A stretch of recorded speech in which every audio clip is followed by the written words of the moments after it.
son las notas de las que hemos venido hablando. Bien, hasta ahora hemos hablado de generalidades, hemos hablado de los grandes imperios que se presentan en la Edad Antigua, hemos visto cómo se divide la historia, luego entramos a la teología de la creación y ya pasamos a lo que es el pueblo cautivo, el pueblo liberado, el pueblo que pasa el Mar Rojo. Bueno, pasa el pueblo el Mar Rojo. Habíamos dicho que el pueblo recibe la ley. Y un dato no menor es que el pueblo recibe la ley después de ser liberado, no antes. No fue la condición para ser liberado, sino que el pueblo después que es liberado, Dios le dice cómo tiene que vivir ahora. Hacíamos un paralelo entre esto y la vida cristiana, diciendo que solo cuando el Señor la ley puede servirnos y de hecho lo hace para mostrarnos a nuestro pecado, la necesidad de un redentor, pero cuando el Señor nos alcanza, después nos dice cómo vivir y ahí está otra aplicación de la ley. Bien, ahora vemos a un pueblo en el desierto, un pueblo que va a seguir con la mentalidad de esclavos. Es un pueblo libre ahora, pero es libre con el propósito. El propósito de este pueblo, evidentemente, es glorificar al Dios que le dio libertad. Ese es el propósito de la libertad. No hay algo así como una libertad eh, para hacer todo aquello que quieras hacer. Eso no existe, porque eso sería esclavitud. En el caso nuestro, debido a la naturaleza caída, tendríamos la tendencia continua hacia el mal, continuamente hacia el mal. Pero cuando Dios nos da libertad, se compadece de un pueblo, es para que este pueblo pueda vivir de acuerdo a a la gloria de Dios, a la ley de Dios, a la santidad de Dios. No sales a no, el pueblo no es libre, no sale a la nada. El pueblo es libre para glorificar a Dios. De hecho, nótese que la petición que hace Moisés y Aarón al faraón es una petición recurrente cuando ellos dicen al faraón, déjanos ir para que adoremos al Señor. No, esto no es una frase al azar, sino que refleja todo el propósito por el cual Dios va a libertar al pueblo. Déjanos libres para que adoremos al Señor. ¿Por qué? Porque evidentemente el pueblo bajo la opresión, en este caso la opresión de Faraón, no tenía libertad para adorar. Solo pensemos una de las muchas bendiciones que lleva la ley, el día del Señor. En este caso, en el antiguo pacto será el día de reposo, el cual equivale a sábado en el antiguo pacto. Recuerden que ese día es el recordatorio de que el pueblo es libre, pero libre ¿para qué? Libre para honrar, glorificar y adorar a Dios, que lo convoca para que le adore en un día específico de la semana, y ese día va a quedar instituido en la ley. Es parte de la ley moral y eso va a tener unos aspectos ceremoniales que son los que permiten que posteriormente el día cambie con la resurrección de Cristo. Entonces, hay una relación directa entre la adoración, la manifestación de adoración del hombre y la libertad por el Dios que los hace libres. Este pensamiento de la libertad para adorar a Dios va a llenar la mente y el corazón de los verdaderos hijos de Dios. No solo hablamos de Moisés y Aarón, sino también vemos a Josué, vamos a ver a Josué y el compañero de los dos espías de Josué,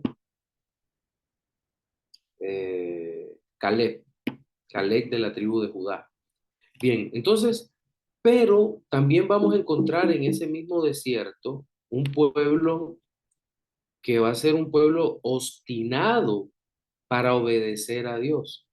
Ya desde los primeros capítulos del Éxodo, nosotros vemos que Dios exige total obediencia a su ley, no la da eh, como una opción, si ustedes quieren pueden vivir de acuerdo a la ley, no, es un acto obligatorio. El pueblo verdaderamente libre tiene que vivir a la luz de la ley. Es decir, Dios mismo le dice al pueblo, haz estas cosas y vivirás. Dios exige la total obediencia. Pero como les decía hace un momento, el pueblo no se va a sujetar totalmente a Dios porque aún en su corazón pensaba como un pueblo esclavo, como un pueblo que dice, bueno, ¿y qué debemos hacer entonces en la libertad? Y en vez de acercarse a Dios para entender el propósito de Dios en la libertad, lo que hace que eh, el pueblo no entiende el valor de la libertad y muchas veces lo vamos a ver que quiere volver a Egipto, quiere volver a Egipto. eh, Parece un contrasentido o es un contrasentido, es hoy, desde nuestra perspectiva, lo veríamos como contraintuitivo, ¿verdad? Un pueblo que quiere regresar a ser esclavo, a ser oprimido, es lo que nosotros vemos ahí. ¿Qué vamos a ver en el pueblo? Continua rebeldía contra los preceptos divinos. eh, pueden, Vamos a encontrar una gran cantidad de pecados de Israel en contra de la norma entregada, en contra de la norma entregada. Y el propósito de la rebeldía más recurrente era, decíamos, regresar a Egipto para seguir viviendo en la esclavitud. Creo que es bastante fácil establecer una simetría con muchos creyentes, bueno, no lo sé si lo sean, que quieren regresar a la antigua vida o a la antigua forma de pensamiento, de sentimientos, que, que los hacen anhelar lo que hacían en el pasado. De hecho, alguna vez dando una clase sobre Pentateuco, me llamaba muchísimo la atención el hecho de que muchas personas en los llamados testimonios, ¿se acuerdan? Que testimonio se ponía una persona enfrente y decía, yo fui tal cosa, tal. Y hay un énfasis desmedido en lo que fueron y no en lo que Dios ha hecho. No sé si lo han alcanzado a notar. Y entonces uno dice, pero ven acá, ¿cuál es el propósito de ese testimonio? Es decir, darle gloria a Dios o exaltar la clase de vida que llevaba. Son cosas que uno piensa. Entonces, creo que la manifestación de rebeldía en el pueblo de Israel era, era una clara actitud, no solo en contra de Dios, sino que tal vez muchos no habían nacido de nuevo. Ahora, hay una serie de promesas que el Señor da, y las promesas eran primero la de una mejor tierra, en donde Él viviría con ellos, sería su Dios y ellos su pueblo. Esta promesa es bien importante porque de manera, de manera limitada expresa algo mucho mayor. Es decir, nos está mostrando, hablando en términos de percepción, el Dios que anhela estar con su pueblo en un lugar que Él mismo ha escogido. ¿A qué se nos parece esto? Evidentemente al Edén. Dios pone al hombre en Edén, recuerda, lo hace de la tierra, lo pone en Edén, está con él en Edén. Dios ama al hombre y el hombre encuentra la máxima expresión del amor de Dios en su Padre que lo ama. Dios aquí lo que hace es liberar al pueblo que no puede liberarse a sí mismo, como veíamos en la clase anterior. Lo toma, lo lleva por el desierto, lo va a introducir en Canaán y en Canaán va a vivir con ellos. En Canaán vamos a encontrar la estructura sacerdotal que Dios da, el tabernáculo que Dios da. Posteriormente van a surgir los profetas que Dios ordena, los reyes que Dios unge, los sacerdotes que el Señor establece, todo dentro de aquel contexto, incluso a nivel de gobierno civil. Nosotros vamos a ver a los jueces que son de muchas maneras ordenados por Dios, creo que es Salmo 82:6, y vamos a encontrar una estructura que gira alrededor de lo que Dios ha dado para su pueblo. ¿Pero dónde? En el lugar que Dios ha escogido para su pueblo. Pero también en aquel lugar, Dios estaría asegurando una abundancia nunca antes vista, es decir, una abundancia de frutos. El Señor mismo le llama a la tierra en donde fluye leche y miel. Es una abundancia que necesariamente, en este caso particular de este pacto, va unida a la presencia de Dios, a la relación de Dios con su pueblo. Cuando el pueblo se aleja de Dios, ¿qué va a ocurrir? Vamos a citar simplemente algunos ejemplos del Antiguo Testamento. Elías, ¿se acuerdan? Elías, profeta de Dios, va a orar, dice la carta a Santiago, que oró fervientemente y no llovió por 3 años y medio. Es decir, una de las maneras como Dios castiga y muestra su desagrado en este contexto, no es un principio que necesariamente sea para hoy, pero estoy hablando del contexto de Israel. Dios se alejaba, el pueblo padecía. Dios también, en Deuteronomio 28, creo que es donde están las bendiciones de la obediencia y de la desobediencia, vemos que hay una amenaza en donde le dicen al pueblo, miren, si ustedes se apartan de Dios, Dios va a cerrar los cielos y la tierra se les va a endurecer y no van a producir, en fin, iban a vivir las consecuencias de la maldición dada en Edén. Sí, pero este pueblo era un pueblo que entiendo que el pacto es un pacto estructurado sobre leyes, pero hay promesas también. Si bien en la ley no hay promesas radicales de vida eterna que permitan creer que la ley te va a permitir alcanzar la vida eterna, pues esta solo es en Cristo. Lo cierto es que hay otro tipo de promesas para Israel, para la fidelidad. La fidelidad tiene bendiciones. Recuerden también que Dios claramente dice, miren, aquí está la maldición, aquí está la bendición. En el monte Ebal va a haber unas y en el monte Gerizim va a haber otras. Un grupo se va a poner en un lado y va a gritar las maldiciones, el pueblo va a decir amén. En otro lado va a estar gritando otro grupo las bendiciones y el pueblo va a decir amén. Entonces, ¿qué? La abundancia va a estar aquí relacionada con la cercanía, con la presencia de Dios para con su pueblo, con su pueblo.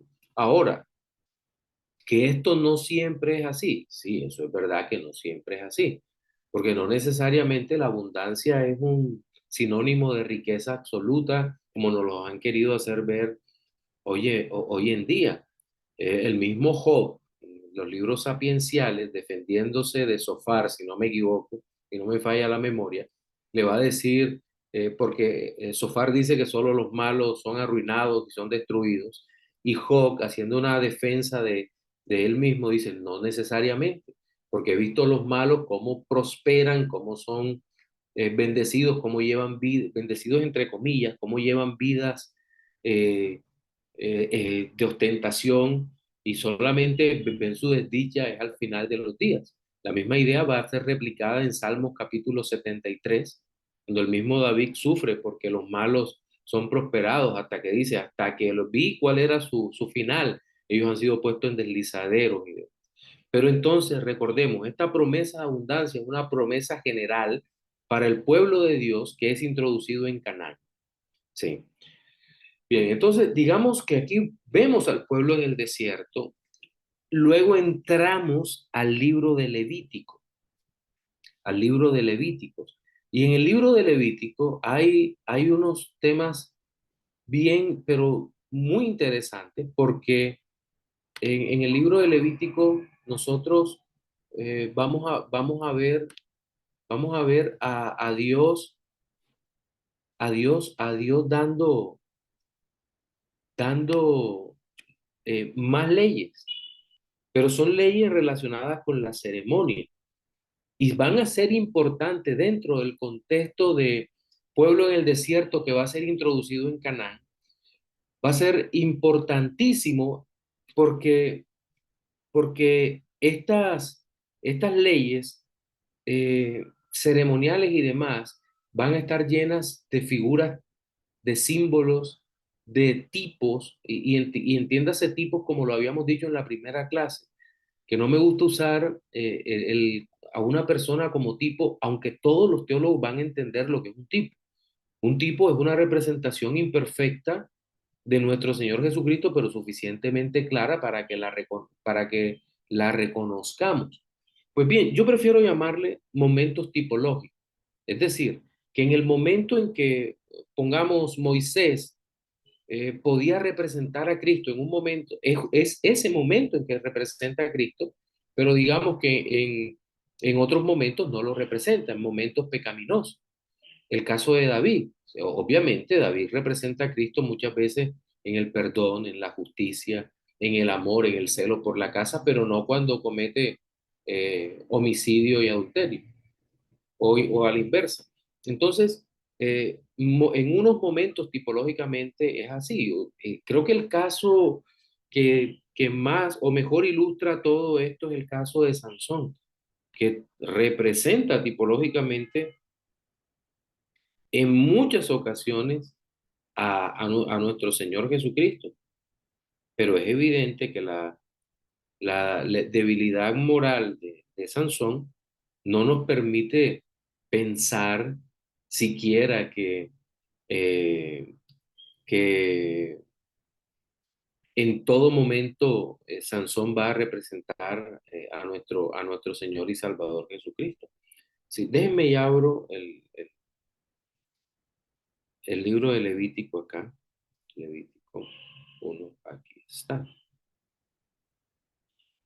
Voy a abrirlo en Reina Valera. Entonces, por favor, si tiene preguntas, vaya guardándolas, o vaya escribiéndolas al chat, ¿sabe? Que es una buena idea. Y mi hermano Jonathan nos va a ir diciendo para ver cómo las respondemos. Bien, entonces, de Levítico a Deuteronomio, creo que, aunque no hemos hablado de un solo libro, no hemos hablado solo de Génesis o ahora solo de Éxodo, creo que es bien importante que tengamos en cuenta que cada libro tiene que todos los libros están unidos, todos los libros de la Biblia. Va a encontrar relación de cualquier libro con cualquier libro. Pero en el Nuevo Testamento, como vamos llevando los libros al libro, hacemos unas divisiones, es decir, analizamos el asunto. No simplemente sintetizamos, como hemos visto, sino que hacemos un análisis del asunto para poder ver con mayor claridad todas las relaciones o todas las relaciones que podamos ver del antiguo pacto. Bien, llegamos a Levíticos y si usted se da cuenta en sus Biblias, en el capítulo 1, encontramos ya todas las ofrendas o los sacrificios. Lo primero que vemos es el holocausto, posteriormente en el capítulo 2.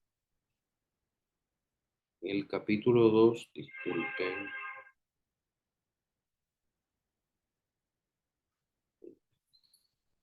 holocaustos, en el capítulo 2 vamos a encontrar los tipos de ofrendas que se levantan al Señor y cómo deben ser estas ofrecidas.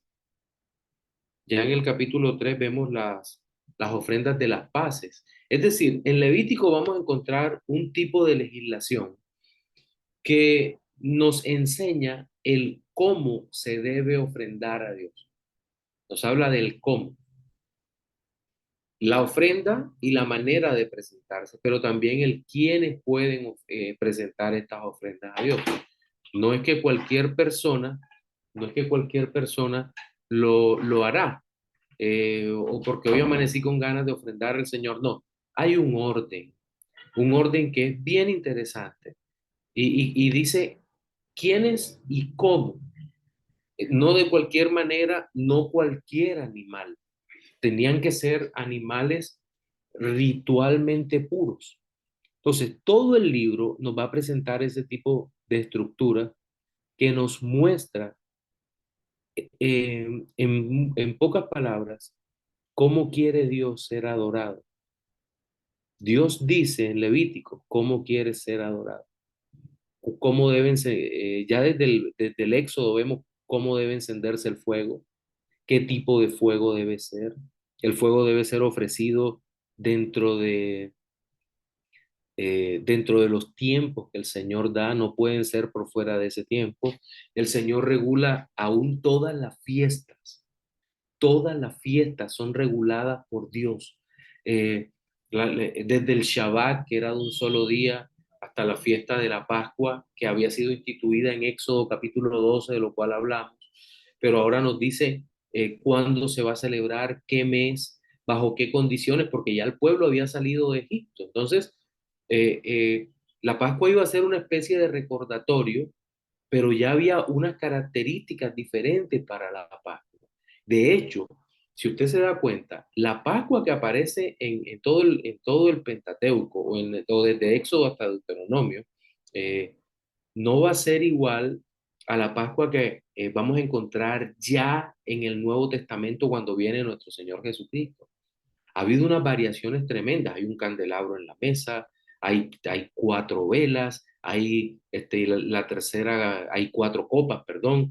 La cuarta, la tercera copa es la copa de bendición, la que el apóstol, la que nuestro Señor Jesucristo toma en el Evangelio según San Mateo y San Lucas, y que el apóstol Pablo en primera a los Corintios, el capítulo 11, la hace mención para referirse a la nueva forma como se está tomando la Pascua, pero que no es censurada por Dios, sino que hay una evolución permitida, digamos así.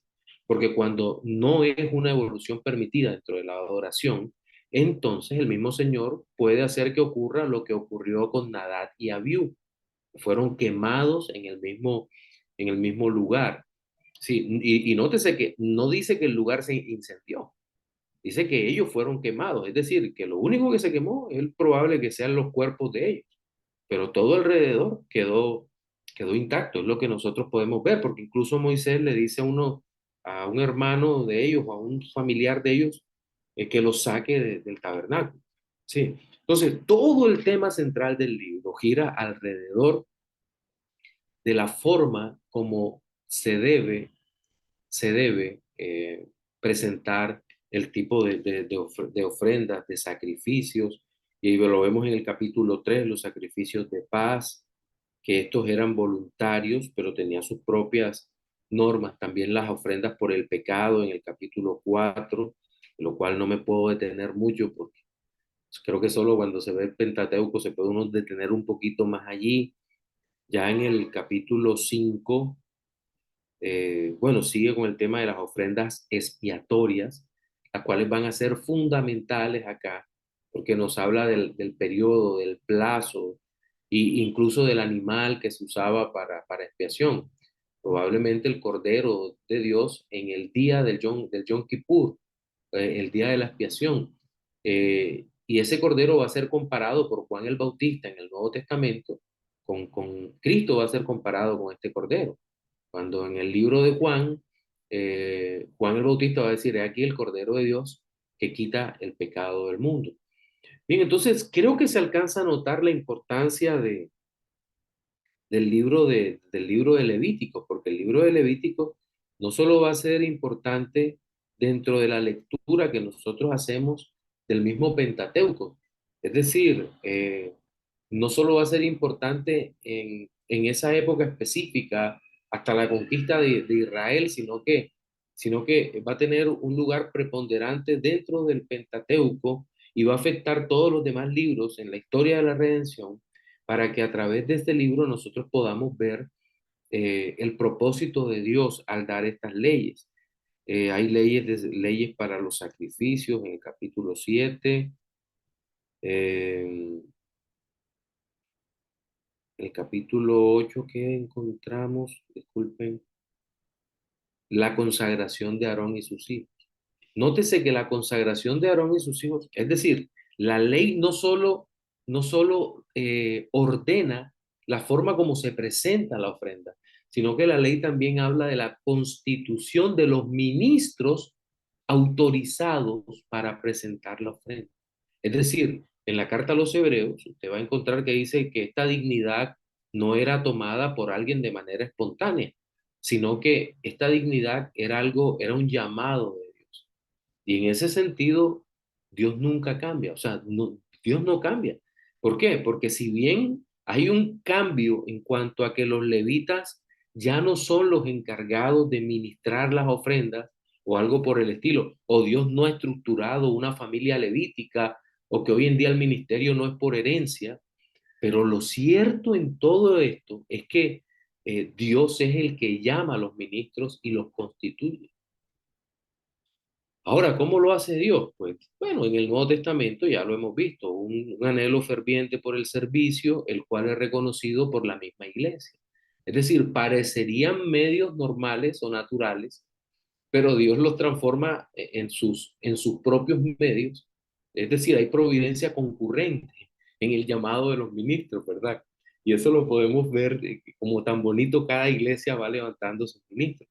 Pues en el pueblo de Israel lo que había era una familia, la familia de levitas. Dentro de esa familia de levitas hay estratificaciones, un sumo sacerdote, varios sacerdotes menores. Solo el sumo sacerdote podía ingresar al lugar santísimo una vez al año y tenía otras funciones de gobernar y dirigir a los demás sacerdotes, controlarlos, en fin, pero también había los que cargaban, los que armaban el tabernáculo, los que desarmaban, pero todo eso va a tener una evolución aceptada cuando se levanta el primer templo, el templo de Salomón. No, nótese que no desaparecen los levitas. Nótese que David tiene el deseo de construir, Dios no lo deja, pero Dios levanta a su hijo y dice, él va a ser el que levante el templo con todos los cambios que va a haber dentro de la adoración al llegar a un nuevo templo. ¿Por qué? Porque al desaparecer el tabernáculo e instituirse esta figura del templo, esta realidad, que este edificio, desaparecen todas las funciones relacionadas con arme y desarme del tabernáculo, cargar el tabernáculo, llevarlo de aquí para allá, y únicamente van quedando el sumo sacerdote y los sacerdotes menores.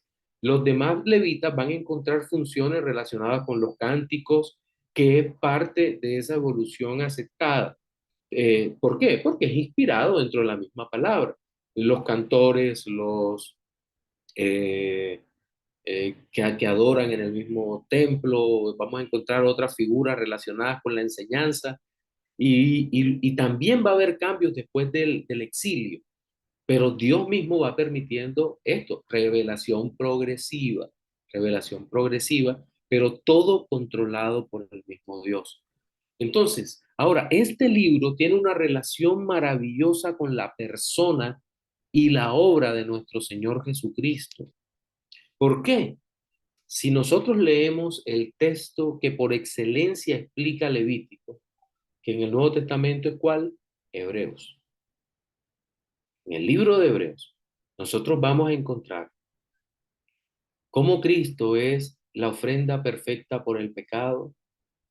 La ofrenda es nuestro cordero expiatorio que nos salvó, es nuestra ofrenda de paz, es nuestra Pascua. Y no solo se relaciona con los animales de la ofrenda, sino que nosotros vemos que nuestro Señor Jesucristo claramente es también el ministro, el, el sacerdote, el sumo sacerdote. Y aquí habíamos llegado hasta el capítulo 8, capítulo 8 eh, del libro de Levíticos.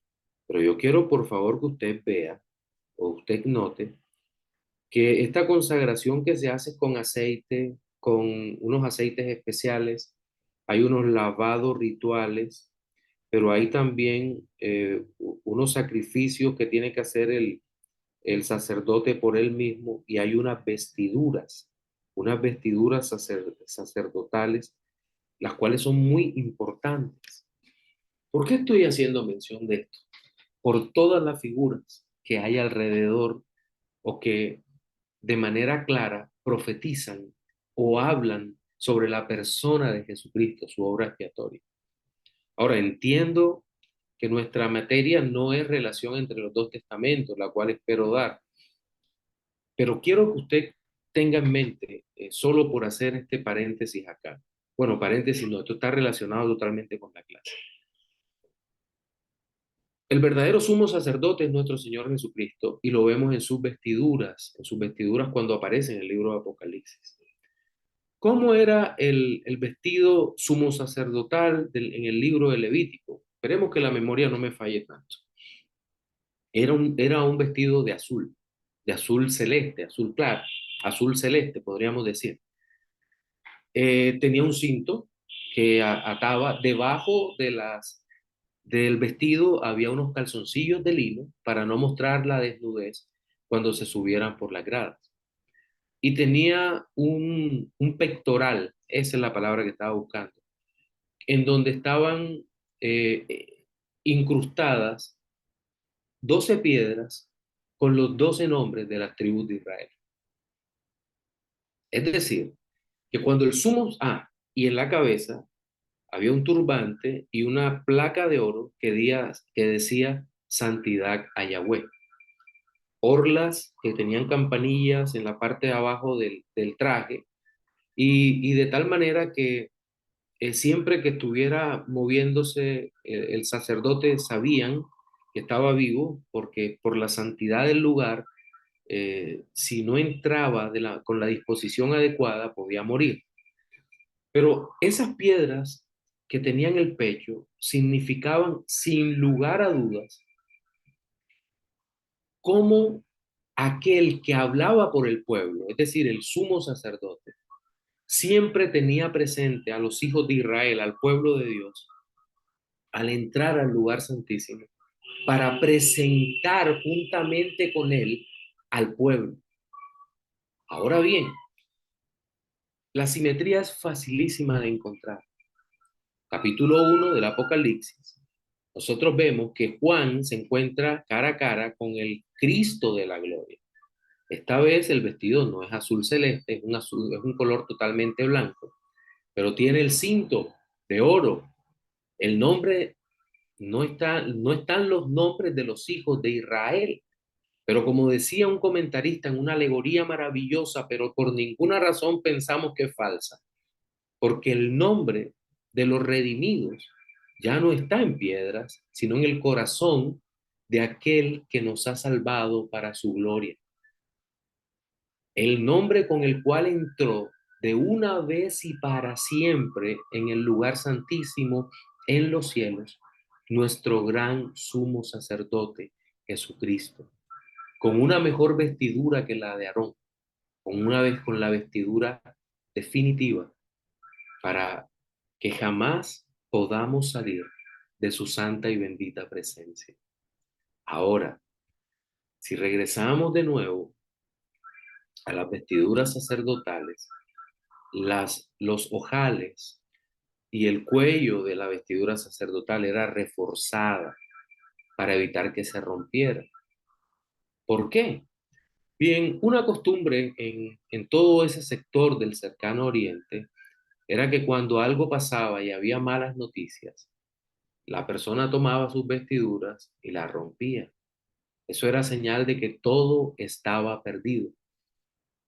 Pero esto le recordaba al sumo sacerdote, aunque quisiera, no la podía romper, porque el sumo sacerdote no podía romper sus vestiduras, porque su fe siempre tenía que estar en Dios. Era cosa horrenda si el sumo sacerdote decía todo está perdido, porque tenía que mostrar que la fe en Dios era la fe máxima, absoluta. No podía romperse. Hoy en día los creyentes somos sacerdotes y tampoco podríamos hacer algo como eso, es decir, pensar que Dios no tiene la situación bajo control. Se considera pagano que un hijo de Dios lo haga. Pagano no, se considera que no debe ser, que un hijo de Dios diga que todo está perdido, que no hay esperanza. No, somos reyes y sacerdotes. Para nosotros sí hay esperanza, siempre la esperanza es Cristo. En este mismo libro de Levítico, bueno, vemos el deceso de los hijos de Aarón. Lastimosamente ellos, el capítulo 10 lo vamos a observar cómo son muertos por ofrecer un fuego que Dios no había pedido. Es decir, lo más probable es que fuera el tiempo, que el fuego que se ofreciera fuera del tiempo o que tal vez no lo tomaron de donde debían tomarlo. Porque en un principio, recuerden que el fuego llegó al tabernáculo por la nube de fuego. eh, Se encendía, era fuego que venía de Dios, se encendía y el fuego de las ofrendas era producido por el mismo fuego de Dios, que es cuando subía se unía a la nube de la gloria de Dios. Es decir, es una adoración totalmente cerrada y eso sí nunca ha cambiado. Dios pone las condiciones, Dios provee los recursos para adorar y Dios exige una adoración que va en esa dirección o que va en ese sentido. Entonces, los hijos de Aarón no ofrecieron lo que debían ofrecer. Pero también en Levítico vemos los animales que son limpios y los animales que son inmundos. Seguramente más de uno de nosotros pregunta, ¿y por qué razón eh, los animales, estos se pueden comer y este no? Porque realmente no hemos encontrado nada malo en ellos. Hay una respuesta bastante sencilla a eso, porque Dios lo dice. ¿Sí? No, que por qué no se, no, pues no se podía comer conejo, cerdo, por qué no se podía comer bagre u otro de ese tipo de animal, porque Dios lo dice. Y Dios relacionó en ese momento el proceso de apartamiento o santificación del pueblo a la no ingesta de estos animales. ¿Había algo malo en ellos? No. Así como en el fruto del árbol del conocimiento de la ciencia del bien y el mal, tal vez no tenía nada malo. El problema es que Dios dijo, no lo hagas. Y hay muchas cosas que usted dirá, pero no tiene sentido. Pensemos en esto. Este es el ejemplo más fácil que se puede poner. ¿El sexo es bueno? Sí, dentro del matrimonio. El sexo fuera del matrimonio es abominación. ¿Se da cuenta? ¿Por qué? Porque es la forma que Dios ha establecido. El tiempo, el lugar, las personas. Eso es lo que Dios ha establecido. Y eso es lo que nosotros alcanzamos a ver. En el libro de Levítico también vamos a encontrar temas relacionados con la purificación de la mujer después del parto. Vamos a encontrar las leyes acerca de la lepra, que es larguísimo y es seguramente uno de los capítulos más difíciles de entender, porque no solamente tiene que ver con la lepra, sino con las casas, cuando una casa se contaminaba, quitar una piedra, esperar si volvía a salir. Son cosas muy difíciles de explicar que hoy en día no tenemos todos los elementos. Gracias a Dios que bueno, ha habido muchísimos eruditos que están tratando de explicar todo esto, pero no es para nada fácil. También vemos temas relacionados con las impurezas físicas, con el flujo, y a partir del capítulo 16 un amplio y detallado, eh, una amplia y detallada normativa sobre lo que tiene que ver con el día de la expiación. Entonces, allí también es maravilloso como nosotros vamos viendo cómo el Señor va estructurando todo esto que tiene que ver con las leyes, la prohibición de comer sangre, eh, los actos prohibidos de inmoralidad. En realidad acá hay gran cantidad de leyes. También hay leyes sobre que le llaman Reina Valera santidad y justicia, leyes de la santidad y justicia y la justicia, cómo se penaban esos, eh, esos, esos asuntos, también unas leyes particulares para los sacerdotes, cómo debían vivir los sacerdotes, también cómo se apartaban las ofrendas, incluso se habla de la santidad de las ofrendas, y luego viene todo el tema de las fiestas solemnes, que en realidad son 7, y se va hablando, se va profundizando en cada uno de esos espacios para hablar sobre las leyes. También, antes que se me olvide, también el tema de del aceite de la unción es importante, porque hoy en día creo que se ha banalizado el tema de de la unción. A veces uno no sabe si reír o llorar ante lo serio del asunto.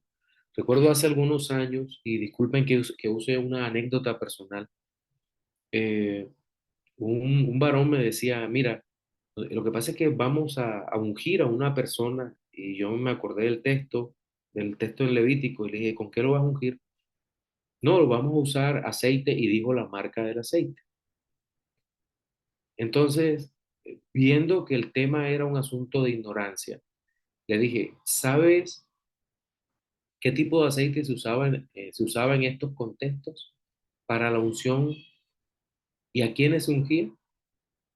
Entonces me quedó mirando, le dije, no, no sabes, no.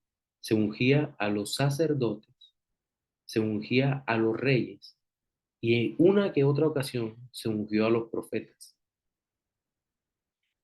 No, pero el libro de Santiago habla de un aceite medicinal.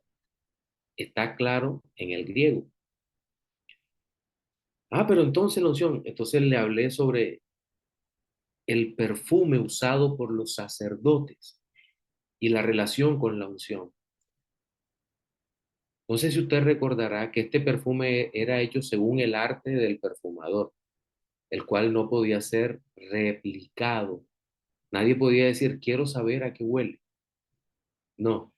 Es más, el sacerdote que tenía la unción encima, el perfume, no podía exponerse fuera del lugar santo, ni llevar sus vestidos fuera del lugar santo. El perfume no se podía copiar. ¿Cuál era la amenaza? El Señor dice en su palabra que cualquiera que hiciera imitar a este perfume debía morir, debía morir. Entonces, por eso les decía que hemos banalizado el tema en nuestro tiempo actual. No le hemos dado la importancia que merece. Y sobre todo porque este perfume y estos aceites apuntaban, era la persona del Espíritu Santo de Dios operando en el corazón de los hombres para vida eterna y de manera plena en el Señor Jesucristo para obrar con todo el poder en la salvación del hombre. No era una broma. En el antiguo pacto encontramos la relación de aceites, perfumes de unción con la salvación a través de las ofrendas de los sacerdotes y de ese ministerio. En el nuevo pacto, esa relación es con la persona de Cristo, la obra, y el Espíritu Santo dado a los creyentes una vez somos salvados por el Señor.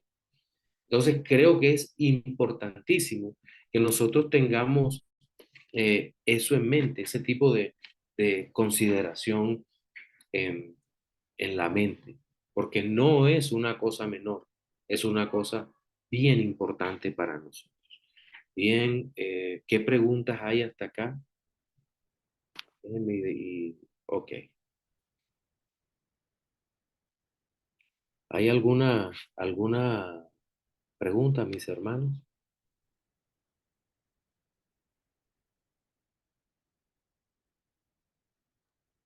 No pasa, nadie tiene la mano levantada. Ok, tampoco hay por el chat. Por el chat, ya le digo. Ok, No, señor, no, no hay. ok. Es importante, tranquilo, si no hay preguntas, gloria a Dios, o todo está muy claro o no se entendió nada. Pero bueno, es importante que las inquietudes, gracias Rey, que las inquietudes este, las digan ahora porque tal vez pueda contestar ahora. Sí, es probable que no, porque los temas relacionados con la ley son bastante complejos, no son temas sencillos. De hecho, cuando uno está estudiando todo el tema del Pentateuco y demás, queda uno como impactado y tratando de encontrar relaciones como, ven acá, no entiendo esto, a veces no lo entiende ni en el mismo contexto. Se devuelve uno la página, dos páginas atrás y no haya la relación. Pero sí, es un tema muy bonito, pero es un tema Pastor, complejo. y agregando lo que usted acaba de decir, Eh, de un momento.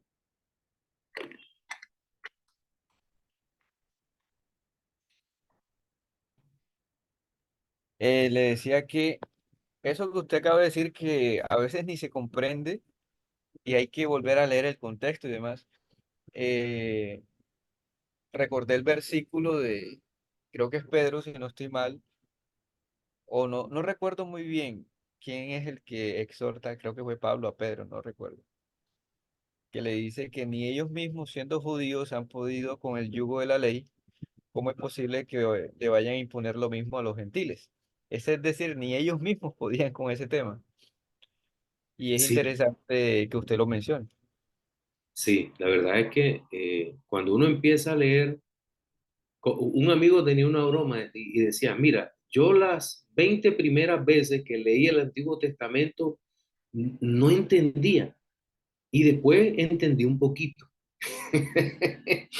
Porque realmente hay elementos del Antiguo Testamento que mi hermano, qué cosa, cómo entiendo esto, cómo, por favor, cómo lo puedo entender, solo a la luz del nuevo, solo a la luz del nuevo, sí. Bueno, se abrieron las manos, se levantaron, Se listo. emocionaron. Sí. Sí, qué bueno, qué bueno. Rey, Pastor Alberto y Elkin, en ese orden. Sí, pastor. Un saludo. Saludos. Una cosa, o sea, ¿cuál es la diferencia entonces en cuanto a propósito entre el tabernáculo y el templo? No te entendí bien, Rey. Ahí como se oye raro. Aló, ¿se me escucha bien ahí? Sí. ¿Cuál es la diferencia en cuestión del propósito entre el tabernáculo y el templo? Ok, mira, creo que, bueno, el tabernáculo mismo es de alguna manera un tipo de Cristo, representa a Cristo, ¿verdad? De hecho, acuérdate que en el Evangelio según San Juan, cuando dice se hizo hombre, la expresión en griego es se tabernaculizó. Esa es la expresión en griego. Y es una expresión interesante porque muestra que hay una progresión desde la sombra hacia la sustancia. Es decir, la sombra, en este caso, sería el tabernáculo, que queda abolido cuando se construye el templo. Hay cosas que sobreviven, cosas que desaparecen. Pero cuando llega el verdadero templo, es decir, Cristo el Señor, pues es abolido todo lo demás. Cristo se presenta y aquí se refleja la verdadera progresión de la, o el cumplimiento, mejor, de toda esta sombra y aparece la luz. Aparece el antitipo, el tipo deja de ser. Si, siempre vamos a encontrar eso en la Biblia, que cuando llega el antitipo, que en este caso el antitipo es Cristo, el tipo desaparece. Sí, entonces esa es la progresión. El tabernáculo nos va a ayudar a entender alguna de las profecías sobre Cristo. El templo más.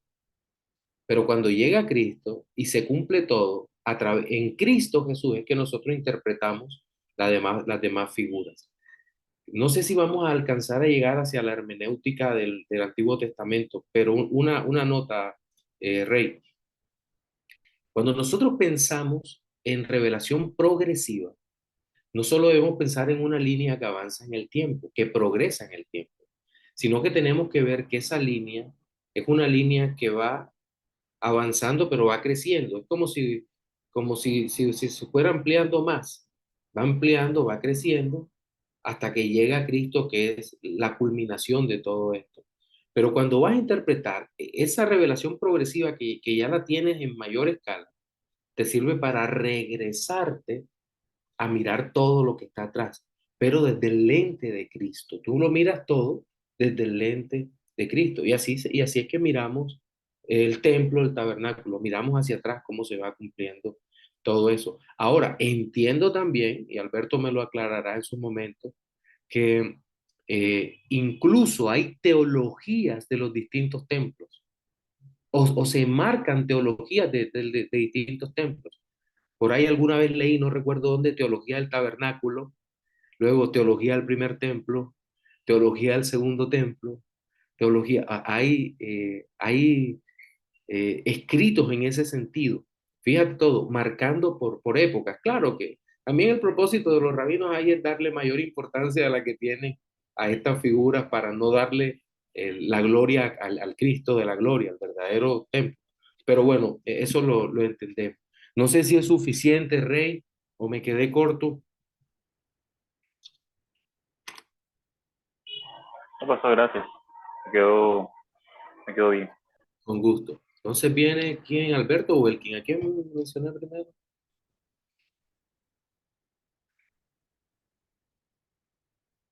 Buenas noches, Pastor. ¿Cómo está? Buenas noches, pastor. ¿Se me escucha bien? Perfecto. Ok. A mí me llamó la atención mm, algunas cosas que mencionó en el libro cuando comentaba acerca del libro de Levítico que me parecen importantes y sobre todo bastante relevantes porque sin duda hoy siguen habiendo una serie de malas interpretaciones e incluso aplicaciones como las del caso del aceite de la unción. Y por eso decíamos en clases anteriores que hay personas que parecen eh, tener ciertos aspectos del Antiguo Testamento como irrelevantes, pero es todo lo contrario porque tiene mucha aplicación dentro del contexto pues actual de la iglesia. De hecho, es increíble cómo el libro de Levítico, en el libro de Levítico, Dios regula detalladamente cómo debe ser la vida de adoración del pueblo. Es decir, que la adoración no es un asunto que esté sujeto a la discrecionalidad del pueblo y ni siquiera del sacerdote o de los sacerdotes o del gran sumo sacerdote. Ni siquiera el sumo sacerdote tenía la discrecionalidad de decir cómo el pueblo iba a adorar a Dios. No, porque él mismo estaba recibiendo direcciones de parte de Dios, tanto así que Dios les dio especificaciones claras de las dimensiones del tabernáculo, Dios le dio explicaciones claras de cómo debían incluso ser sus vestiduras y así sucesivamente. En los sacrificios le dio especificaciones claras de cómo eran los animales que se debían ofrecer para cada cosa, para el sacrificio por el pecado, para el sacrificio, las ofrendas de paz, para el holocausto. O sea, la forma en cómo Dios reguló la adoración es sumamente importante porque hoy vemos precisamente que no se respeta ese principio. Lamentablemente vemos un caos en el contexto actual y era quizás lo que Dios estaba previendo ya, dentro del contexto de su propio pueblo. Tanto así que le dice que ellos no pueden adorarlo a Él como adoran las gentes de las otras naciones a sus dioses. Así que es sumamente importante el tema de que la adoración es algo serio que Dios mismo se encargó de regular porque es para su gloria y no para las banalidades del hombre. Ya, tanto así que un ejemplo que me ha parecido muy diciente es el del faraón. Cuando Moisés se presenta ante el faraón, le dice que el propósito de hacer salir a su pueblo es para que adore a Dios en el desierto. Y hay una serie de conversaciones allí entre el faraón que intenta, como que quien dice, transigir con Moisés y dice, bueno, vamos a hacer una cosa, se van ustedes y el ganado se queda. Y Moisés le dice, no, no, es que el ganado también deben ir con nosotros. Bueno, entonces váyanse ustedes el ganado y se quedan las mujeres y los niños. No, no, no, no, es que tú no estás entendiendo. Dice, todo el pueblo se va a ir porque va a adorar al Señor en el desierto. No tiene nada que hacer ir regresando a Egipto. Es decir, que no hemos podido ver a veces que Faraón estaba intentando intervenir en cómo debía ser la adoración a Dios. Y Moisés le está diciendo, no, que es que tú no tienes derecho a opinar en este asunto, porque es que esto no es un asunto discrecional. Nosotros simplemente estamos obedeciendo el mandato y la voz de Dios, el llamado de Dios hacia la adoración.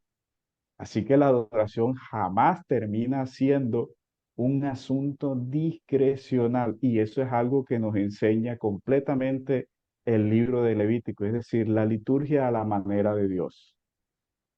Muchas gracias, pastor. Y creo que también hay una aplicación actual para evitar cualquier forma de intervención por los gobiernos humanos en la forma como adora la iglesia, que no pueden intervenir, no, que vamos a regular estos aspectos, no. Ustedes podrán decirnos que nos inscribamos en una tabla, pero no, que qué van a enseñar o qué quieren, o les vamos a decir cuál es su función como iglesia, como quiso decirnos alguna vez una representante aquí en Colombia. La función, ¿no? Es que tú no tienes ni la menor idea de lo que tú estás hablando. La iglesia no fue constituida para eso. El pueblo de Dios no existe para eso. El pueblo de Dios es para glorificar a Dios. Y muchas gracias, pastor. Elkin, Sarita, Jonathan. Eh, bueno, de- no sé, ojalá pueda formular bien la duda que tengo. Es acerca de- del asunto de la inmundicia de los animales. Ujú. Hace algunos años, varios de hecho, yo vi algo en un instituto bíblico llamado tipología. Eh, entonces, algunas de esas cosas hablaban acerca de, de- sí, es como que un símil, o no sé si esté bien dicho, de por lo menos es que X animal representa inmundicia, representa suciedad, entonces eso de esa misma manera representa eh, pecaminosidad, entonces por tanto era que se le prohibía al pueblo consumir ciertos animales. Entonces, pues no sé, yo me imagino que ya para esta época eso no tiene ningún tipo de aplicación, pero de pronto iba también como direccionado un poco a eso, eh, en que quizás sí haya un motivo, y no sé si se pueda profundizar acerca de los por qué de la prohibición acerca de esos animales, por lo menos, porque si se tienen en cuenta las prohibiciones se tienen en cuenta en animales con ciertas características y prohibiciones como por lo menos no acercarse a un leproso que tenía también como con mucha correlación con el tema de la inmundicia o el tema de la mujer menstruosa, no digamos, y ahí no estoy claro si es con la menstruación o es simplemente una mujer con flujo constante. Entonces, pienso yo que es más o menos, que la cosa iba más o menos por ahí, que nada queda como suelto. Alguna cosa tipifica algo, tipifica el pecado, tipifica la inmundicia, otras cosas tipifican la santidad y la pureza del pueblo de Dios. Entonces, era de pronto como para hacer esa acotación y a la vez como para tener esa duda, no sé qué tanta aplicabilidad tenga para nosotros en este tiempo. Bueno, gracias, Elkin. Mira, cuando el hombre cayó, la creación cayó enterita. No hay un animal más puro que otro.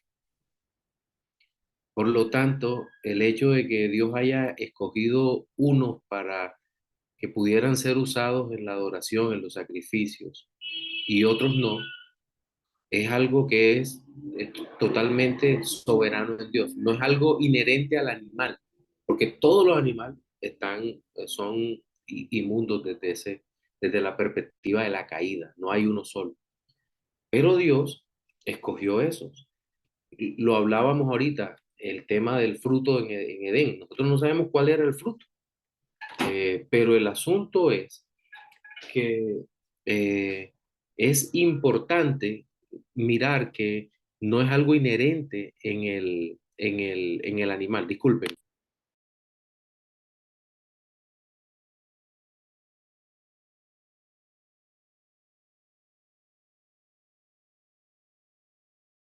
Entonces, ese es el asunto que nosotros tenemos que tener claro. Yo recuerdo hace algunos años le pregunté a un amigo, un gran amigo de una comunidad mesiánica, le pregunté, ¿por qué?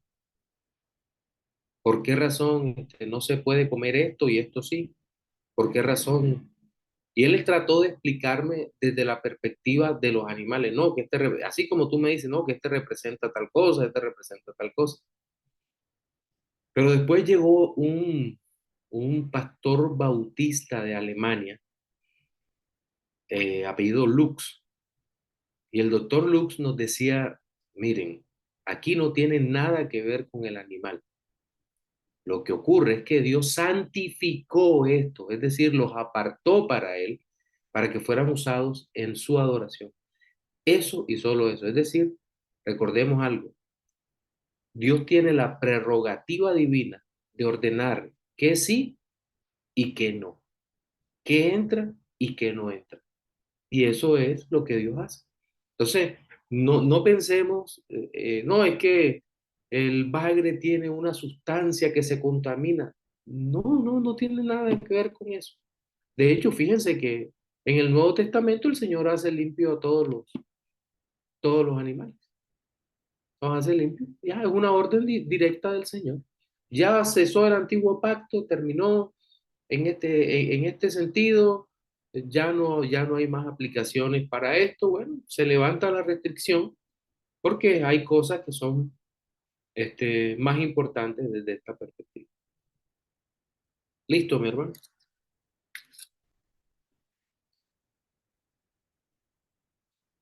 Sarita, Buenas noches, hermanos y pastor. buenas noches. Bueno, mi pregunta es respecto a la ley de los 10 mandamientos, ¿cómo funcionaba eso en cuanto a la salvación para el pueblo de Dios? Por ejemplo, si de pronto alguna persona seguía la ley, eh, pero pecaba y no cumplía alguno de esos mandamientos, ¿qué le pasaba a esa persona? O sea, ¿cómo funcionaba ese proceso de la salvación con la ley?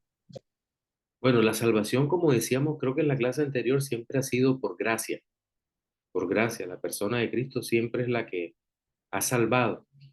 Pero en cuanto al cumplimiento de la ley, toda la ley moral, creo que no había ni un solo mandamiento que no estuviera amenazado con la muerte.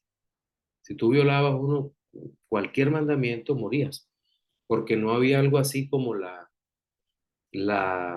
posibilidad del arrepentimiento en inmediato, o sí, te podías arrepentir, pero morías, porque la violación de la ley por dos testigos era apedreamiento, lapidación de forma inmediata.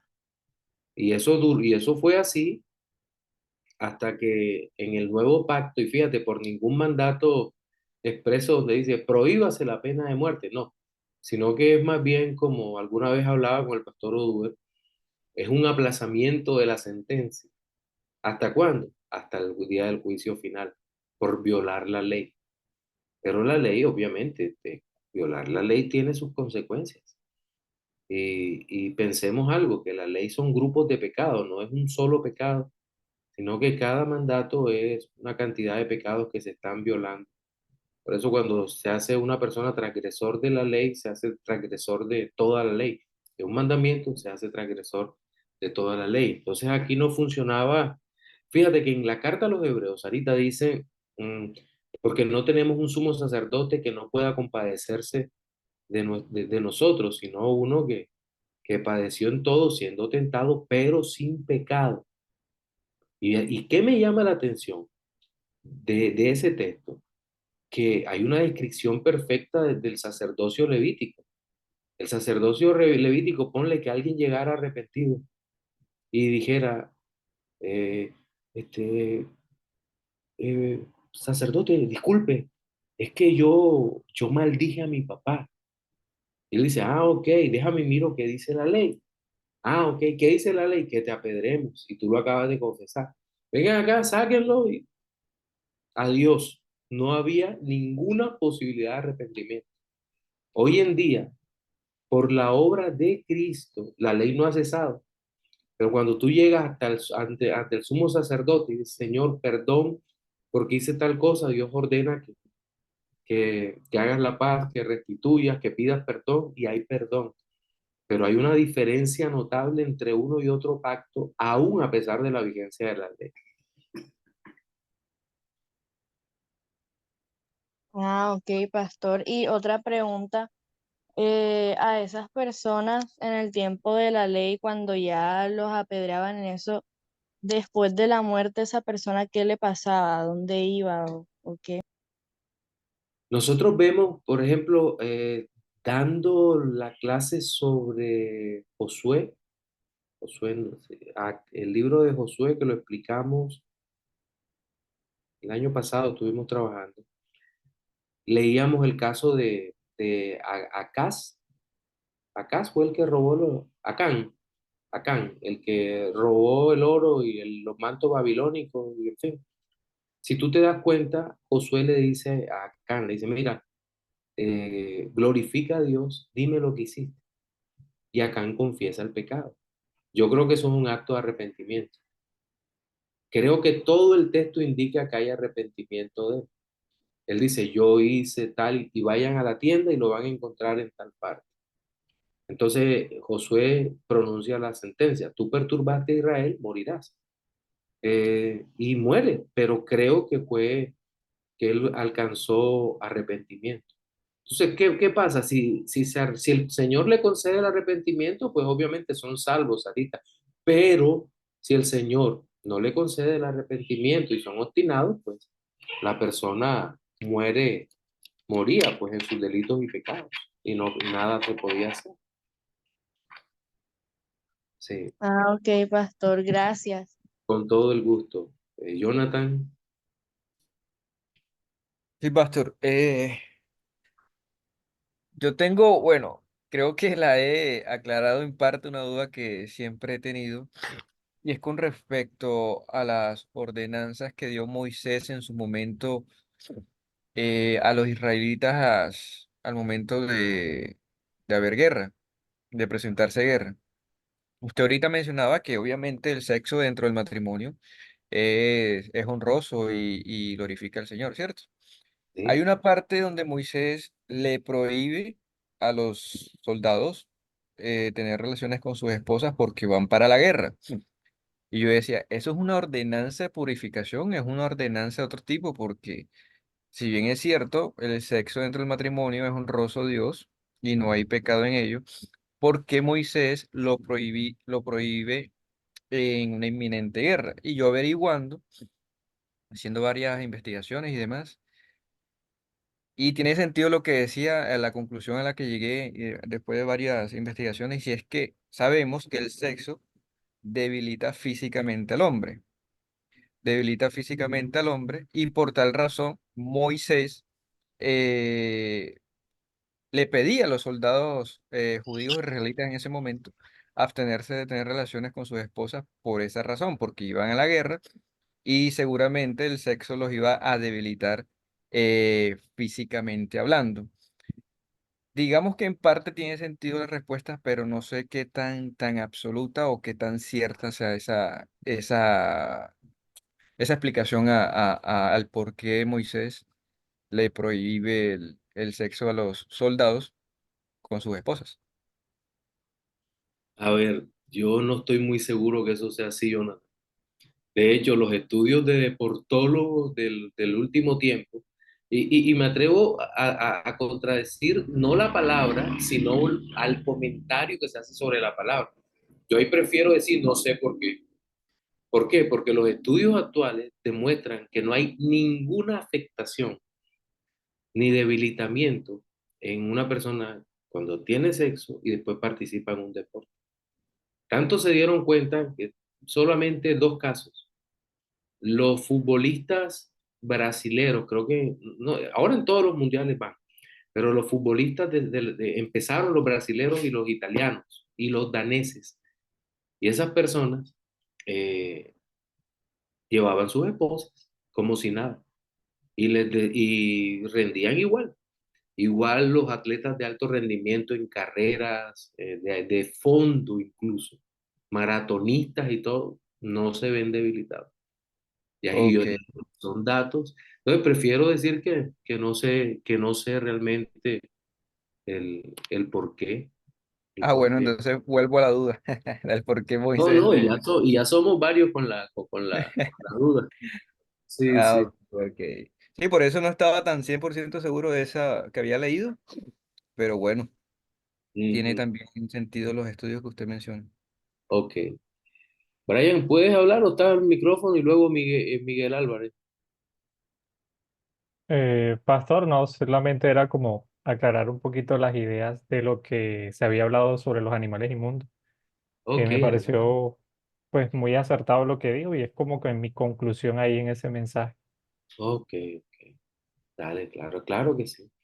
Sí, eso, fíjate la importancia de tener en mente todo lo que tiene que ver con la creación. ¿Qué pasó en la creación? ¿Y por qué es importante, por qué es importante que nosotros tengamos claro de que la creación es caída y que lo que Dios escoge, lo escoge para Él? Miguel Álvarez, adelante, mi hermano. Que Dios le bendiga, mi pastor, argumentando algo del hermano Jonathan. Ajá, En realidad no lo he investigado como tal, pero creo que la previsión de Moisés no tanto es porque el esposo y la esposa tenían ese año, por decir, como un año sabático, en donde ellos estaban recién casados y debían conocer. La palabra dice que el hombre y la mujer tienen que hacer una sola carne, y como no habían de pronto estado en un matrimonio estable, no se habían conocido, no habían disfrutado su matrimonio, por ende Moisés dijo, ustedes tienen que disfrutar su matrimonio después de un año de después de la guerra, porque ella estuvo con su esposa, ya lo disfrutó. Yo quería de pronto, por esa parte, esa es la cuestión. muchísimas gracias, mi hermano, de verdad que sí.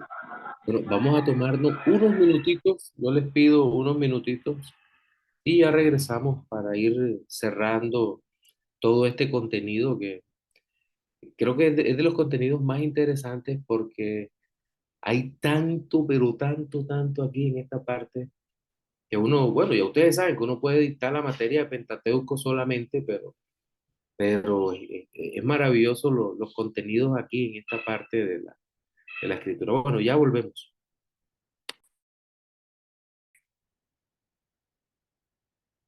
Muy bien, permítanme nuevamente compartir pantalla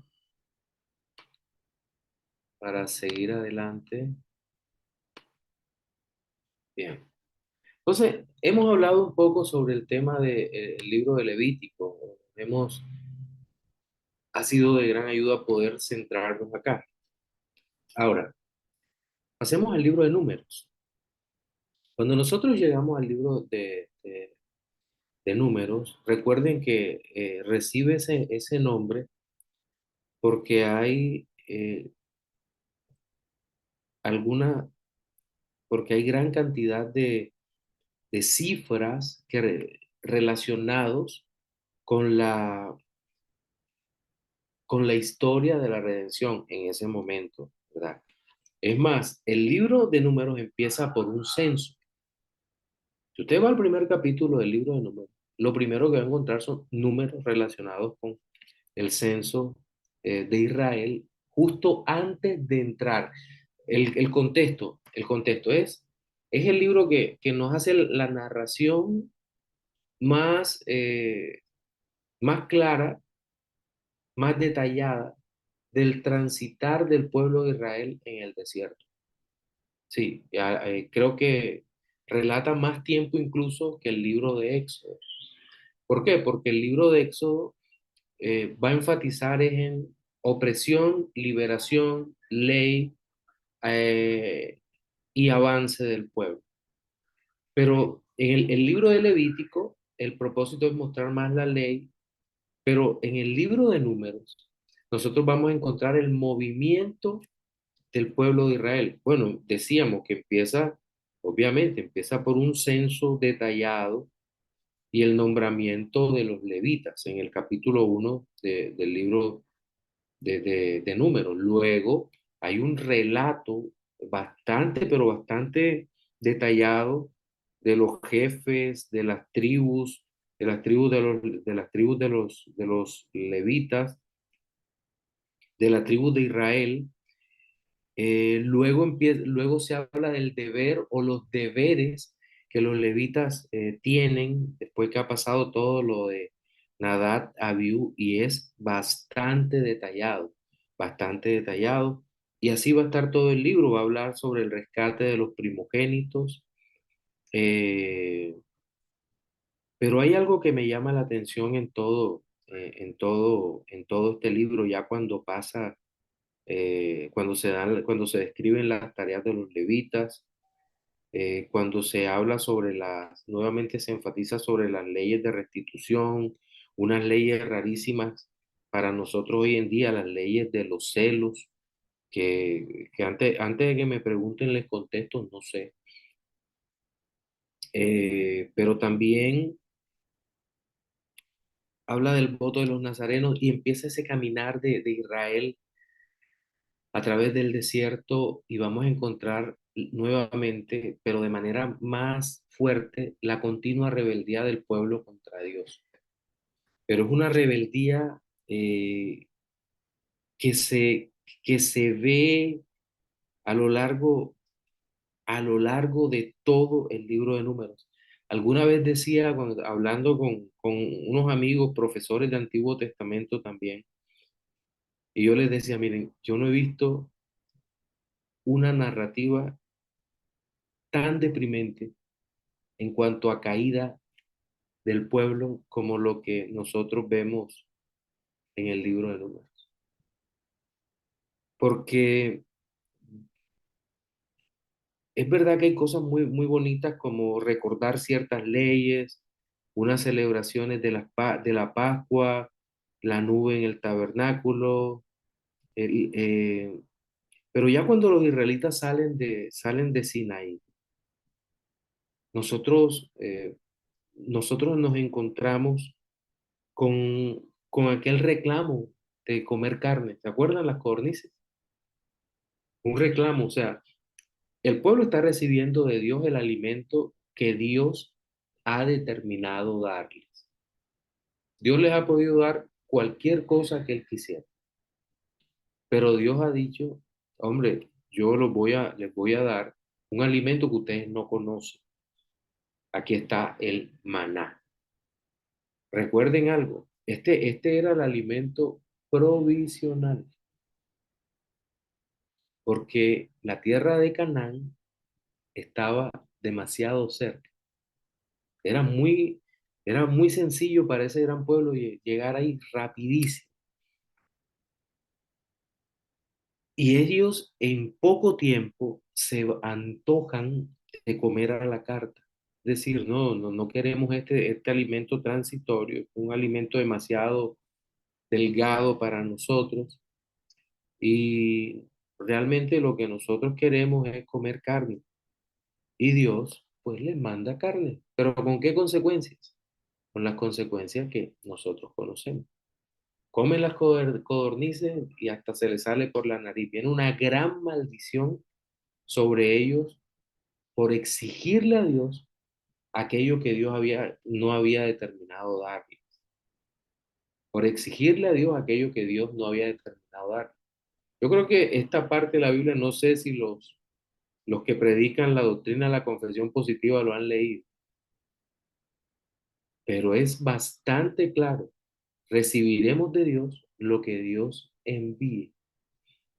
Pero luego vemos el tema de la murmuración de Aarón y María, ¿se acuerdan? Aarón y María murmuran contra Moisés. ¿Cuáles fueron las consecuencias? Sobre Aarón no lo toca por la unción sacerdotal, por las vestiduras sacerdotales, pero María queda leprosa por haber murmurado contra Moisés. Pasa 7 días, Dios tiene misericordia, la restaura y la lleva nuevamente al campamento. Pero luego viene un evento ya que no involucra únicamente la familia del liderazgo, como fue el caso de Aarón y María, y el respaldo de Dios aún para Moisés en esas circunstancias. Me refiero a la misión de los 12 apóstoles, de los 12 espías, 12 espías. El propósito por el cual los israelitas envían a los espías es para reconocer el territorio de Canaán donde van a entrar. Es decir, nótese que ya estaban a puertas de entrar a Canaán. Ya estaba allí. Allí era muy sencillo avanzar. Sí, vendría la guerra y todo esto. Pero la guerra no, la guerra de conquista no duró 40 años. Creo que duró 5 o 6 años máximo, la guerra de conquista. Pero lo que iba a pasar aquí marcaría a toda aquella generación. 12 espías escogidos de entre las tribus de Israel, es decir, hombres fieles, hombres de renombre, cada nombre aparece allí relatado. De la tribu de Judá tal, bueno, de la tribu de Judá estaba Caleb, de la tribu de Efraín estaba José, pero y aparecen los nombres de la tribu de Gad, la tribu de Manasés, en fin, cada uno de ellos enviarían sus propios espías para reconocer la tierra. Son conscientes de lo que ocurre, de que la tierra es una buena tierra como Dios ha prometido, pero luego viene el informe. ¿Cuál es el informe que dan 10 de los 12 espías? No, la tierra es muy buena, pero las ciudades están amuralladas hasta el cielo, y los hombres de allí son altos como los hijos de Anac, y nosotros somos como langostas al lado de ellos. Imagínense ese informe tan desesperanzador y empieza todo el pueblo a llorar. No, ¿cómo así? No había tumbas en Egipto que nos has sacado para acá, Moisés. Y viene una gran, pero gran rebelión que tiene ese castigo del que habíamos hablado. Eh, Ellos habían dicho, no había tumbas para nosotros y para nuestros hijos. Dice, miren, ninguno de ustedes va a entrar a la tierra prometida. Solamente los hijos van a entrar. Es decir, va a entrar una generación totalmente nueva, y estos hombres se entristecen mucho y van a tratar de, por sus propios medios, eh, tomar Canaán. Los 10 espías malvados fueron muertos. El pueblo rebelde trata de conquistar Orma y sufre una gran derrota. Solo Josué y Caleb van a dar un reporte esperanzador. Josué y Caleb van a decir, no, pero ¿qué pasa con que sean grandes? Dios los ha entregado en nuestra mano. Nótese la fe. Y su protección se ha apartado de ellos. También vemos la violación por parte de un varón en el día de reposo o del día de reposo por recoger leña. Y en el capítulo 16 va a venir otra rebelión mayor, cuando Coré con sus hijos, con los que están cerca de Coré, se levantan. Creo que son Coré, Datán y Abirán. Creo que son los tres líderes que están ahí, que parten de una premisa falsa, porque ellos creo que también eran levitas, creo que eran sacerdotes, eran levitas, no eran sacerdotes, eran levitas, sí. Y ellos dicen, ah, pero es que Dios también está en medio de nosotros. Era algo así como Moisés es ministro, nosotros también somos ministros de Dios. Dios también puede hablar por nosotros. Y estos van más lejos porque deciden nombrar capitán para regresar a Egipto. Dios había dicho, por este camino no te vas a volver a Egipto. No, no lo vas a hacer. Y estos hombres se levantan y dicen, no, sí lo vamos a hacer y nos vamos a Egipto. Y luego viene una argumentación totalmente falsa. Eh, Dicen, no, es que en Egipto teníamos comida, comíamos puerros, pescados y no sé qué. ¿Eso era verdad? No, eso no era verdad. Eso por ahí de vez en cuando y de cuando en vez lo harían, pero no era común, no había tal abundancia en Egipto. Entonces, el resultado para Coré, Datán y Abirán es terrible porque Moisés le dice, miren, si ellos mueren la muerte de todos los hombres, no hay problema, Dios no ha hablado por nosotros. Pero si mueren de una manera distinta y la tierra los traga, entonces significa que que Dios está con nosotros y no está con ellos. Y así sucedió. Pero no solo eso, hubo una terrible plaga que mató una gran parte del campamento y el sumo sacerdote Aarón, por instrucciones de Moisés, tiene que tomar el incensario y salir y ponerse en medio de la plaga y los que estaban sanos todavía. Y digamos que el Señor escucha la oración o la intercesión en ese momento. Entonces, hasta aquí lo que vamos viendo es eh, que el pueblo se está rebelando continuamente. Dios empieza a tomar medidas, haciendo florecer la vara de Aarón, pero también Dios provee para el sostenimiento de los sacerdotes y levitas, todo esto relacionado con los diezmos y demás. También da órdenes sobre la purificación de los impuros, pero lo que estamos viendo es un pueblo, bueno, les da agua de la roca. eh, Edom no le da paso al pueblo, muere Aarón, luego sufren contra el rey de Arac, nuevamente hay murmuración y Dios envía serpientes que los muerdan y Dios ordena amorosamente que sea levantada la serpiente de bronce. Y esto es un verdadero acto de fe porque dice que el que hubiese pecado mirará a la serpiente y será sano. Y esto es un verdadero milagro porque el tipo de serpientes del desierto aquí son víboras, muy probablemente elápidos de la familia de las cobras. Es decir, en ese tiempo no había antídoto, no había manera que pudieran sanar. De tal manera que el ser sano aquí era un verdadero acto de fe. La serpiente que muerde, que destruye a los hijos de Dios, una representación terrible del diablo, pero Dios mismo de esto levanta una serpiente de bronce, la cual da vida. El mirar con fe lo que Dios ha provisto, da vida. Una señal que no entendemos por toda la representación de la serpiente. Pero cuando todo esto está ocurriendo así, de esta manera tan fuerte, tan terrible, en el capítulo 22, nosotros vemos que un rey llamado Balac, de los moabitas, manda a llamar al falso profeta Balaam. Y sabemos que es un falso profeta por todo lo que ocurriría. ¿Qué me llama la atención de esa narrativa allí? Lo que más me llama la atención es que el pueblo ha venido pecando, como lo hemos venido viendo hasta ahora, uno tras otro, pecado, pecado, pecado. Balac dice, maldíceme a este pueblo, y la falsa piedad de Balaam dice, no, que me des la mitad de tu palacio lleno de oro, yo no voy a obedecerte, solo diré lo que el Señor me ponga en los labios. Cualquiera lo oye y dice, ¿cuánta piedad en este hombre?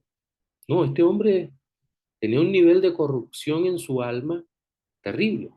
Pero ¿qué me llama la atención? Bien, que cuando él va, bueno, todos recordamos el evento con el asna de Balán, que Dios abre sus ojos para que vea y el ángel se le opone a que Balán vaya a maldecir a Israel y luego se abre la boca del asna y le dice, ¿por qué me golpeas? Hay una situación allí terrible. Dios está hablándole a este individuo revelando su voluntad y llama la atención que desde ese mismo momento, un poco antes, Dios le ha mostrado al falso profeta pagano que Israel es su pueblo y que no hay absolutamente nada que puedan hacer. Es igual las promesas de Dios para la iglesia. Dios ha prometido sostener a su iglesia y no hay nada que el mundo pueda hacer para cambiar esa realidad. Aunque el mundo diga lo que diga y a pesar de nuestra propia eh, imperfección y pecaminosidad, Dios guarda, bendice y protege a su pueblo. Y lo vamos a ver en las profecías de Balaam. Un falso profeta es usado por Dios, no aprobado por Dios, es usado por Dios para dar profecía a favor de Israel. Y llama la atención, uno dice, ven acá, este pueblo ha venido pecando y Dios en las declaraciones de Balaam habla de mi pueblo, cuán hermosas son tus tiendas, no encuentro en ti pecado. ¿Cómo? ¿Dios no encuentra en Israel pecado? Sí, este pueblo va a perecer en el desierto. La mayoría, solo van a quedar dos, ¿eh? Josué y Caleb. Todos los demás van a quedar en el desierto, no van a entrar a Canaán. Y Dios le dice que no encuentra en ellos pecado. ¿Cómo se llama eso? Gracia. Gracia. No encontramos otro nombre. Gracia. Y con todo y eso, el pueblo vuelve a pecar porque por instrucciones del falso profeta Balaam, el pueblo va a empezar a perseguir a las mujeres moabitas y a acudir a los cultos ceremoniales en donde había todo tipo de pecado y fornicaciones y demás.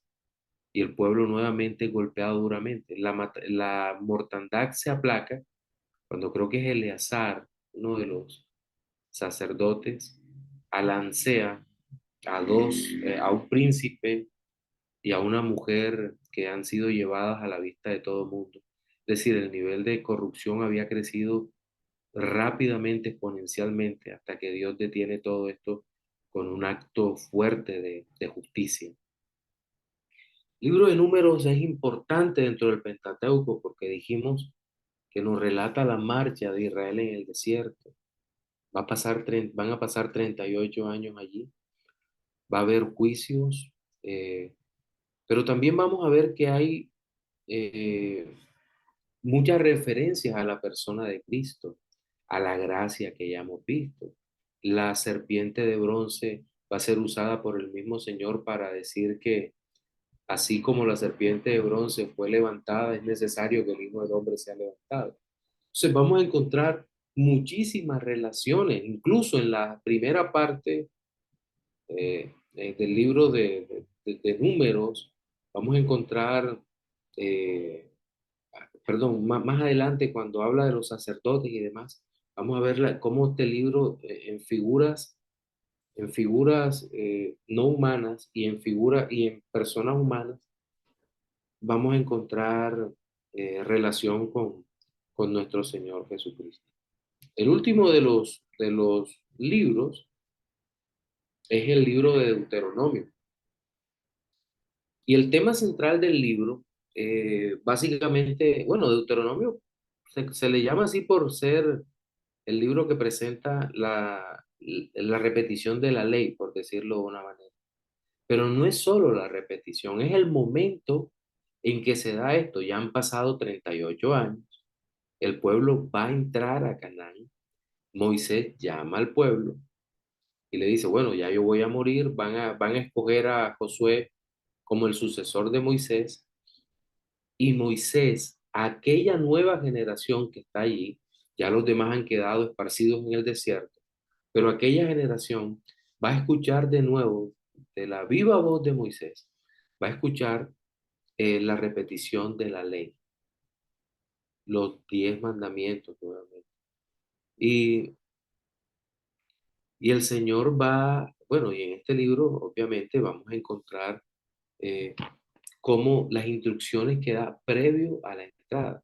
Me llama la atención que justo antes de todas estas guerras, que toda esta conquista y demás, el Señor va va a dar su ley. ¿Para qué? Para que todos los eventos que vienen ahora, que van a ocurrir en Canaán, justo cuando entren, nosotros vamos a ver que, que Dios nuevamente les recuerda la ley para que aún siendo un ejército que van a conquistar, vivan conforme a la ley de Dios. Entonces, este es el último libro del Pentateuco, ¿verdad? Se cumple también la amenaza de Dios. En Números muere Aarón, pero aquí bueno, María y Aarón mueren en el libro de Números. Pero aquí en el libro de Deuteronomio vamos a tener la muerte, la muerte de Moisés, la muerte del libertador, del mediador. Y, y va a ser una muerte en donde el mismo Señor oculta el cuerpo de Moisés, él mismo lo despoja de sus vestiduras, ¿verdad? Bueno, perdón, lo sube a la cima del monte Pisga y desde allí le muestra la tierra que va a ser conquistada, pero le dice, tú no vas a entrar. Tu sucesor, Josué, va a conquistar. Y me parece interesante porque Moisés, siendo el mediador del antiguo pacto, no entra en Canaán, sino que entra aquel que lleva el nombre de Cristo. Porque recuerden, Josué es el Señor salva o Yahweh salva. Y quien entra, quien introduce al pueblo de Israel a Canaán, a la tierra de la promesa, y quien conquistará la tierra de la promesa, es quien lleva el nombre de Cristo, no Moisés. El mediador del antiguo pacto no entra. Sí, nosotros podemos decir cosas que son ciertas. La responsabilidad humana de Moisés no le dio gloria a Dios. Dios pues le habló de inmediato, le dijo que no iba a entrar. Pero bueno, recordemos también que en teología, sobre todo cuando leemos las grandes confesiones de fe, dice que Dios no fuerza o no forza las segundas causas, sino que Él cuenta con ellas, de tal manera que toda esta tipología que se desarrolla acá es simplemente maravillosa porque nos deja ver nuevamente a la persona de Cristo. Sí. Viene todo este tema ahora de la alta crítica frente al Pentateuco.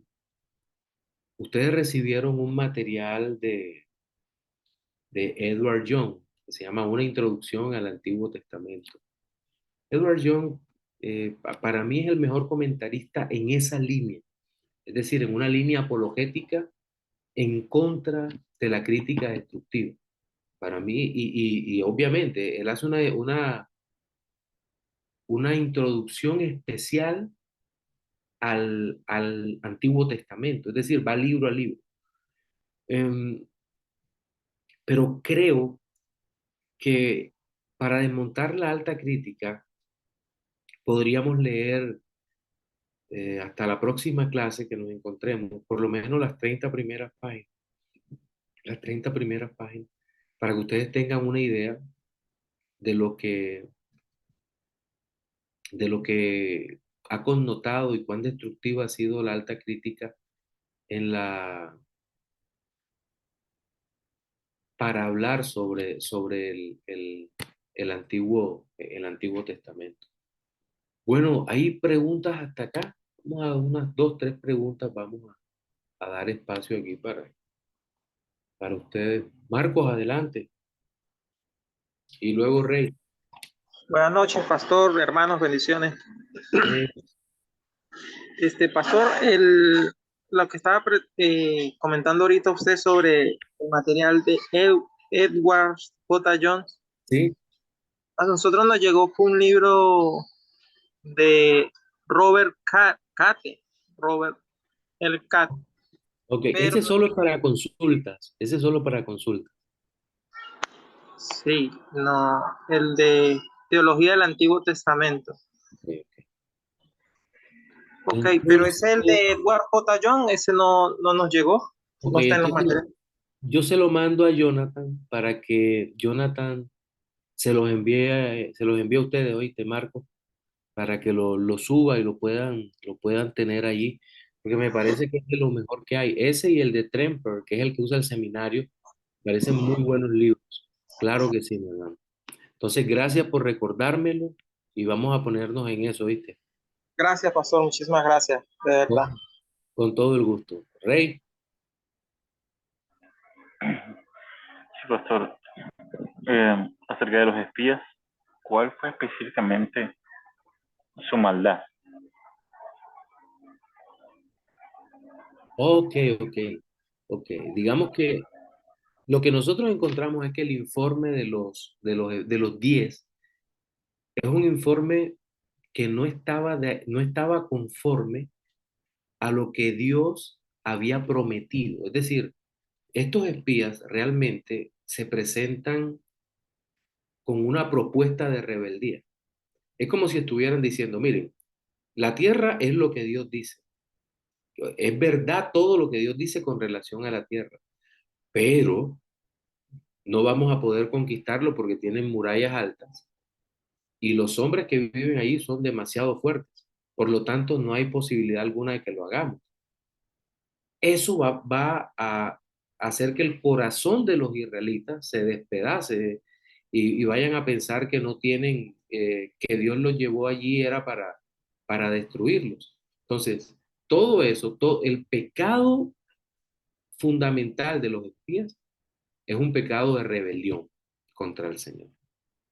Y por esa razón, no solo son castigados los espías, sino toda la generación. Solo que, fíjate, Dios no los destruye enseguida, sino que los pone a vagar por el desierto, a que tengan hijos, a que se levante toda una nueva generación. Están los menores que todavía no están listos para la guerra, pero Dios los va a levantar a toda esa generación en el transcurso de los casi 40 años que duran rodeando el Sinaí, dando vueltas por todo ese desierto tan terrible. Antes que se me olvide, nosotros vemos la misericordia de Dios porque la nube siguió con ellos y el fuego. Sí. ¿Alguien más? Ok. Entonces, Pastor, disculpe, o Pastor Orlando, disculpa, adelante. Y luego Mario Conti. qué pena no levantar la mano, pastor. No, quería hacer simplemente un comentario acerca de cómo Josué fue el hombre que Dios utilizó para introducir el pueblo de Israel en la tierra prometida. Y Josué tiene el nombre de Jesús del Salvador. Es importante también anotar que a Josué se le cambió el nombre, ya que él antes de entrar era Osea. Sí, sí. Ahora, creo que hay similitud lingüística entre uno y otro, Sí, entre Oseas hay y similitud, Josué. claro que sí. Sí, Sí, sí. señor. Pero gracias por el dato, Pastor Orlando, muy amable. Sí, señor. Mario, adelante, mi hermano. Hola, pastor. Sí me escucha bien. Perfectamente. No, le iba a algo sencillo y algo con respecto a lo que preguntó el hermano Reinaldo. Bueno, lo sencillo, usted mencionó un libro que en las primeras 30 páginas habla sobre la alta crítica. Sí. ¿Cuál es el libro? Una introducción al Antiguo Testamento de Edward J. Young. Ese es el que vamos a tratar de enviarlo a ustedes para que lo tengan. Sí. Y la Sí, otra, ese se consigue en Facebook, fácil. en Google, sí, creo que hay como varias versiones legales por ahí que se pueden, no hay problema en bajar. Entre otras cosas, creo que hace poco Amazon está presentando una edición nueva, porque este es de esos libros que ya no se, por lo menos aquí en Colombia no se conseguían, son libros clásicos, sí. El que se usa ahora es el de Tremper, Raymond Tremper, creo que es, que usa el seminario, es un buen libro, ¿para qué? Un buen libro. Pero me gusta el de John es por el tema de la alta crítica, porque el problema ha sido históricamente que como la alta crítica ha perdido tanto peso en el mundo académico, ya casi la gente se olvida y de pronto aparece el cadáver en forma de zombie de la alta crítica metido en los seminarios y pretendiendo cierta erudición que no tienen, pero cualquiera termina enredado con los postulados de la alta crítica. Entonces es mejor uno estar vacunado contra todo eso. Sí. Bueno, mis hermanos, ahora sí, vamos a orar.